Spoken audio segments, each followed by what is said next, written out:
Hello and Happy New Year from Home Reiki Meditation and Massage. Let us go on to this following New Year with an update about a Reiki modality of Reiki Massage. Using massage in Reiki distance or in proximity person.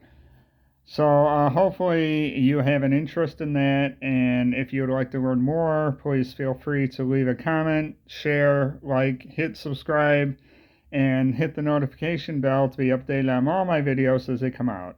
Also, if you would like to schedule a Reiki massage, whether distance or in person, please feel free to leave a comment or send me an email at sirmanartha@gmail.com. Now, during a Reiki session, massage can be incorporated to help relax and spread the Reiki flow into the body. In working with hands-on, you need to check with your state licensing requirements to perform massage therapy in a public position. The good news is it can also be performed through a distance sessions, and you don't need a license for that because you're not physically in contact with the client. Now, that's kind of a gray area.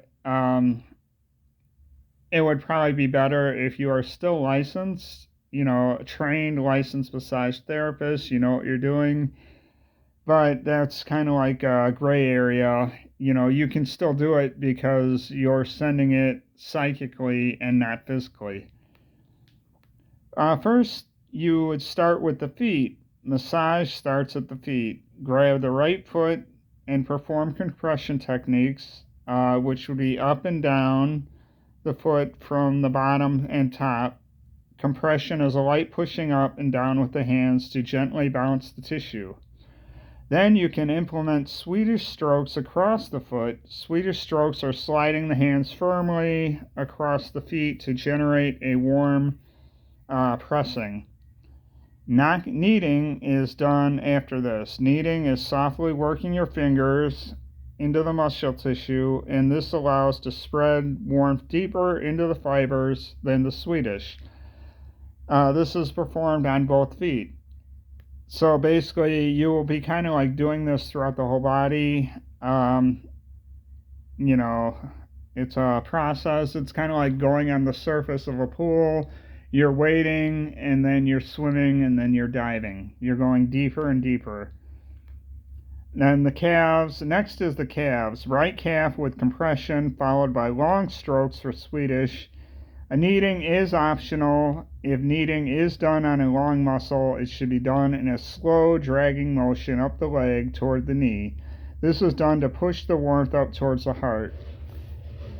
The same movements for left calf. It's also called a lymphatic drain massage, where you're slowly pushing up. You're slowly pushing up the muscle fibers. Thighs. The right thigh is worked on first. Compression, Swedish, and optional kneading. So that means when you're working on the thighs, you can do compression where you're pushing, and then Swedish is the rubbing. Kneading is optional. If you feel the area needs kneading, you can work for deeper tissue, and do this for both right and left thigh. Navel and sacral. Working on the navel and sacral can be a sensitive area. Only Swedish is used for soft application in a circular motion of hand over hand around the belly button for a range of 3 to 5 circles. So yeah, when you're working on, because that's a very sensitive area, that's where the core of all our emotions are being stored. Some people, if they're not comfortable with you working on that area, hopefully they'll let you know. You should always ask, and if they're not comfortable, don't work on that area.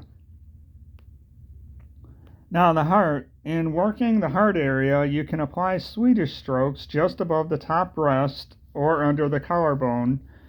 Generally 3 strokes on each side is sufficient. So basically, you're just going across like this or down under the breast. Not too heavy, but not too soft. The client will usually tell you their level, if they're comfortable or not. Arms and hands. Starting with left hand, use compression with the right around each side. Swedish strokes are done with the palm over palm. If you feel like kneading, you can with fingertips over palm areas. So, um, well, I'm one-handed and I'm holding the phone, so. But if anybody would like a tutorial or demonstration further on that, please feel free to let me know. Work your way down the arm in a similar fashion with the forearm first and then the arm muscle after that, and repeat on the right arm. Now the neck. In working the neck, slide both hands at the back of the neck under the base of the skull. Compression can be light and gentle to avoid a feeling of choking. Swedish slide firmly from base of skull down to the base of the neck. So you're kind of like cupping your hand in the back of your neck and then just sliding down.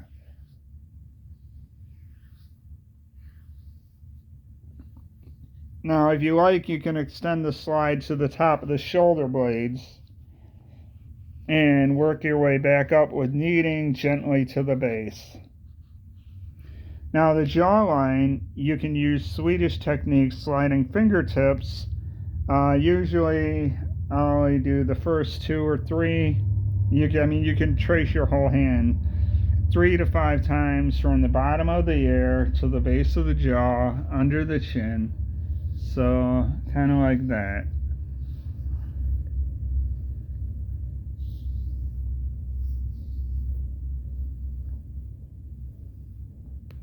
Now, the forehead and face. At the center of forehead, fingertips should connect against each other in a slow downward sliding motion. Trace fingers along both sides of face across the cheeks until they stop and connect at the skin. So it's kind of like this for the forehead, but you'd be using both hands, and then you can go under and down to the chin. And also don't forget the lip area.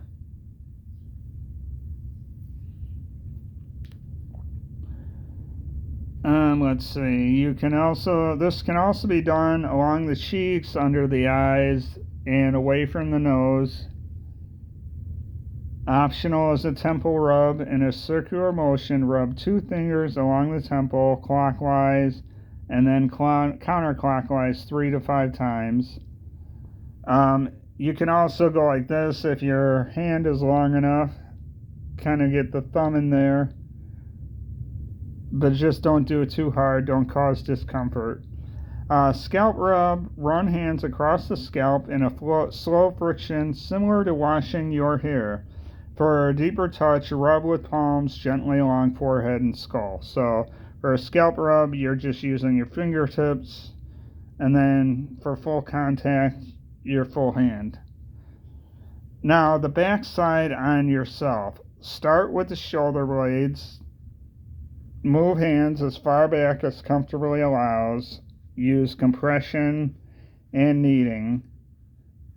Move left hand to left side if possible. Perform kneading along spine from top to base. Then use Swedish 3 times from top to base. Now repeat with right hand on right side. Now I understand not everybody has the flexibility to be able to fully reach back, so the goal is to just reach back as far as you can, or if you can get somebody to assist you, that's possible too, but it's better to try to work on it yourself if you are an attuned trained practitioner.